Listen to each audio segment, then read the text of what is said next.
કેમ છો બધા? વ્રત કે ઉપવાસમાં ખાઈ શકાય ને તેવો આજે આપણે ફરાળી હાંડવો બનાવવાના છીએ. એના માટે 1 કપ આપણે સામો લીધો છે. જે ન ખબર હોય એને સામા, ઘણી વખત સામો રાઈસ પણ કહેતા હોય છે. વ્રતને ઉપવાસમાં ખવાય. અને 1/4 કપ સાબુદાણા લીધા છે. હવે એક મિક્સિંગનું બાઉલ લેશું, એમાં 1 કપ સામું અને 1/4 કપ સાબુદાણા લઈ અને એને ફાઇન એકદમ રવા જેવો પાવડર ફોર્મમાં આપણે ગ્રાઇન્ડ કરી લેશું. તો આપણે ગ્રાઇન્ડ કરી લીધું છે એકદમ રવા જેવું. હવે એની અંદર કાં તમે દહીં નાખી શકો અથવા તમે છાશ નાખી શકો. તો મારી પાસે ગાળી છાશ છે તો એ હું નાખીશ. એક મોટો બાઉલ જેવી છાશ હતી.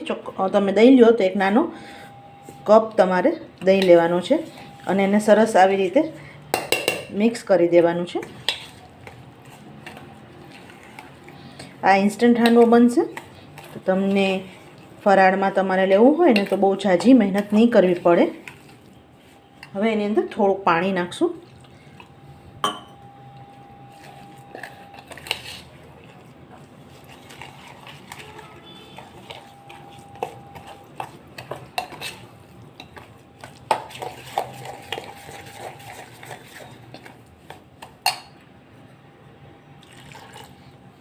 આપણે રવા અને જે સાબુદાણા નાખ્યા છે ને એને પલળવા માટે આપણે ટાઈમ દેવો પડશે. બસ એ જ ટાઈમ તમારે દેવાનો છે. બાકી તમારે કાંઈ બીજી બહુ તમારે પ્રિપેરેશન નથી કરવાની.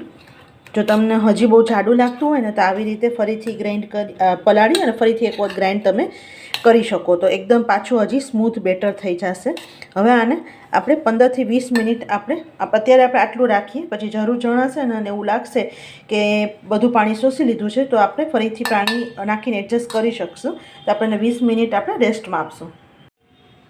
20 મિનિટ થઈ ગઈ છે અને પછી છે ને મેં એક વખત ફરીથી ગ્રાઇન્ડ કરી લીધું છે એકદમ. અને જુઓ તમે અત્યારે પરફેક્ટ છે. બહુ પાણીની આપણે જરૂરિયાત નથી. વધારે પાણી આમાં આપણે ઇન્સ્ટન્ટ ફરાળી હાંડવામાં નહીં જોઈએ. હવે એની અંદર આપણે મરચાં, મગફળીનો ભૂકો, 1 ખમણેલું આપણે બટેટું. આની જગ્યાએ તમે ફરાળમાં તમે જે પણ ખાતા હોય દૂધી પણ ખમણેલી નાખી શકો અથવા તમે શક્કરિયું પણ ખમણેલું નાખી શકો. થોડુંક આપણે જીરું નાખશું,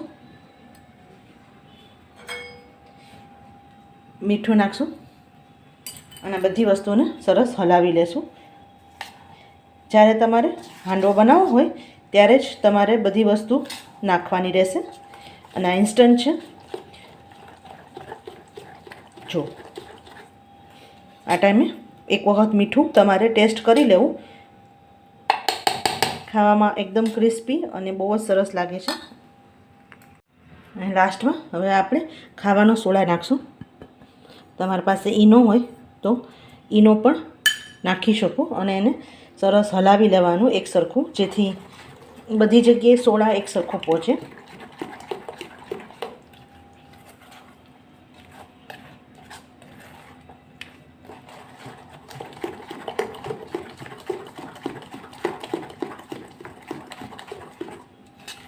હવે આપણે ઇન્સ્ટન્ટ હાંડવો તૈયાર કરીએ.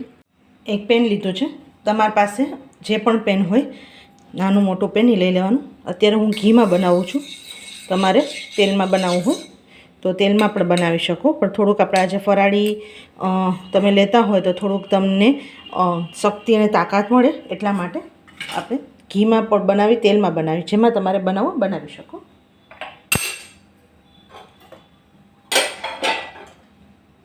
થોડુંક જીરું નાખી દેશું.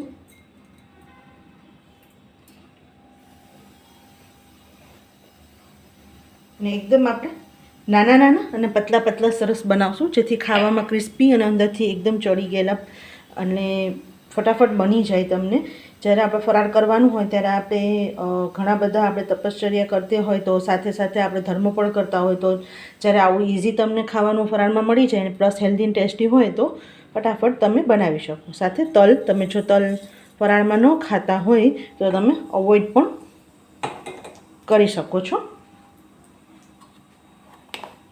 અને હવે નાના 2 ચમચા જેવું હું નાખું છું અને હું પતલા અને નાના બનાવું છું. તમે તમારી સાઇઝમાં મોટું બનાવવું હોય તો એક ફ્લેટ પેન લઈને પણ મોટું એક બનાવી શકો, પણ હું નાનું નાનું ખાવાનું મજા આવે એટલા માટે. અને હવે બિલકુલ ઢાંકીને સ્લો ફ્લેમ ઉપર આપણે આને તૈયાર કરશું. હવે આપણે બીજી સાઈડ ટર્ન કરી લઈ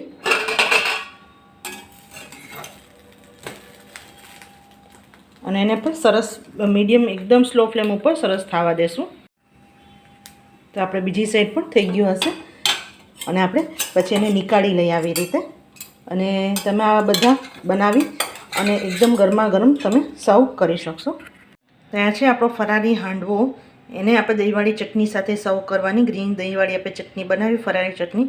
તો એકવાર ટ્રાય કરજો. ગમ્યું હોય તો લાઇક શેર સબસ્ક્રાઈબ કરવાનું ભૂલતા નહીં. અને હજી સુધી ચેનલને સબસ્ક્રાઈબ ન કરી હોય તો સબસ્ક્રાઈબ કરીને ઓલ દબાવી દેજો, જેથી કોઈ પણ નવો વિડીયો અપલોડ થાય તો તમને તુરંત એનું નોટિફિકેશન મળે, તમે તુરંત જોઈ શકો. આવજો.